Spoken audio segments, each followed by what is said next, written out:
அனைவருக்கும் காலை வணக்கம். மார்ச் 6ஆம் தேதி வியாழக்கிழமை. இன்னைக்கு மாநில தகுதி தேர்வு பல பாடங்களுக்கு நடக்கிறது.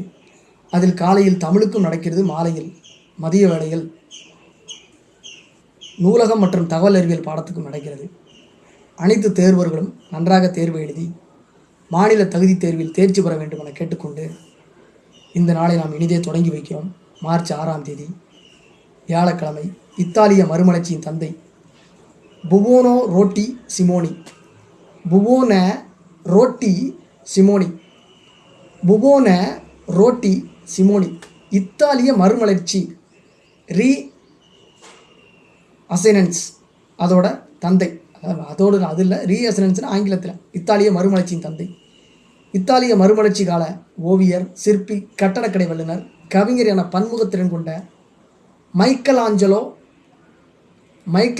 டி லோடோவிக்கோ புவோனோ ரோட்டி சிமோனி. இவ்வளோ பெரிய பேராக இருக்கப்பா. பிறந்த தினம் என்று மறுபடியும் சொல்கிறோம் பாருங்க. மைக்கலாஞ்சலோ டினா டிஇன்னு அர்த்தம். லோடோவிக்கோ புவோனோ ரோட்டி சிமோனி. மார்ச் 6. இந்த பேரை பற்றி படித்து இவரை சின்ன அறிமுகப்படுத்திருக்க 2 நிமிஷம். இத்தாலி தஸ்கனியில் உள்ள அரேசோ என்னும் இடத்தில் பிறந்தார். 1475 15ஆம் நூற்றாண்டிலே பிறந்திருக்கிறார். தந்தை நீதிபதியாக இருந்தவர். தஸ்கனியின் பிரபுத்துவ குடும்பம் இவர்களுடையது. ஆரம்ப காலத்தில் பிரான்சில் வளர்ந்தார். தாயார் இறந்த பிறகு வேறொரு நகரில் கல் வெட்டுபவரின் குடும்பத்துடன் வாழ்ந்து வந்தார். இங்கு இவரது தந்தைக்கு சொந்தமாக ஒரு பளிங்குக்கல் குவாரி இருந்தது. சிறிது காலம் இலக்கணம் படித்தார். படிப்பில் இவருக்கு ஆர்வமில்லை. தேவாலயங்களில் இருக்கும் ஓவியங்களை பார்த்து வரைந்தார். ஓவியர்கள், சிற்பிகளுடன் இருப்பதையே விரும்பினார். பிறகு தந்தையின் விருப்பத்திற்கு மாறாக ஓவியமும் சிற்பமும் பயின்றார். 1488 இவரது திறமையால் கவரப்பட்ட பயிற்சியாளர் அந்நகர ஆட்சியாளரிடம் சிபாரிசு செய்தார். சிறிது காலம் அரசு பாடசாலையில் கல்வி கற்றார். பயின்றார். இந்த சமயத்தில் அவர் பிரபலமானவர்களை சந்தித்தார். அவர்கள் மூலம் கலைகளை பற்றி பல விஷயங்களை அறிந்து கொண்டார்.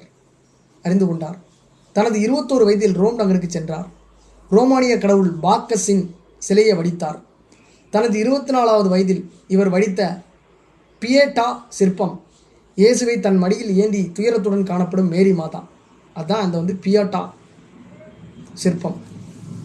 உலகின் தலைசிறந்த படைப்புகளில் ஒன்றாக கருதப்படுகிறது. டேவிட், மோசஸ் சிலைகளும் இவரது புகழை இன்றும் பாடும் சிற்ப வடிவங்கள். 1499 புளோரன்ஸ் திரும்பினார். ஆட்சி மாற்றம் நிகழ்ந்தது. அந்நகரின் சுதந்திர சின்னமாக டேவிட் சிலையை வைக்க திட்டமிடப்பட்டது.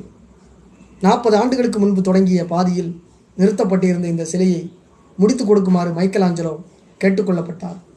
1504 இந்த சிலையை வடித்து முடித்தார். அடுத்த வருடமே மீண்டும் ரோமிற்கு வருகை தருமாறு கேட்டுக்கொள்ளப்பட்டார். போப்பின் கல்லறையை கட்டும்படி இவருக்கு வழங்கப்பட்டது. இவரது அனைத்து கலைப்படைப்புகளும் இவரது பிரமிக்க வைக்கும் திறமையை கட்டியும் கூறுவதாக அமைந்துள்ளன. இவர் தலை சிறந்த ஓவியர், சிற்பி மட்டுமல்லாமல் நல்ல எழுத்தாளரும் கூட. கடிதங்கள், வரைபடங்கள், நினைவு குறிப்புகள் என்று ஏராளமான எழுதி குவித்திருக்கிறார்.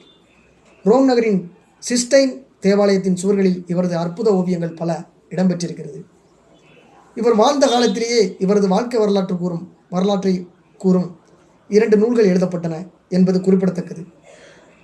மறுமலர்ச்சி கால சாதனைகள் அனைத்திற்கும் சிகரமாக இவரது படைப்புகள் திகழ்ந்தன என்று போற்றப்படுகிறார். பியேட்டா, டேவிட் ஆகியவை இவரது உலக புகழ்பெற்ற படைப்புகள். லியோனார்டோ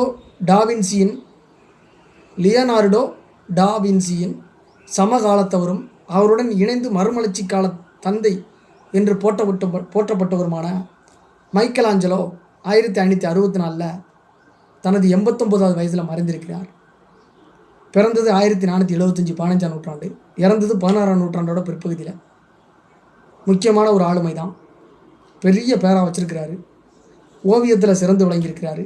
சிற்பியாக இருந்திருக்கிறாரு. பெயிண்டர், ஸ்கல்ப்சர், அதுக்கடுத்து ஆர்கிடெக்சரிஸ்ட்டு, தென் கவிஞர், போயட்டாகவும் இருந்திருக்கிறார். நன்றி, வணக்கம்.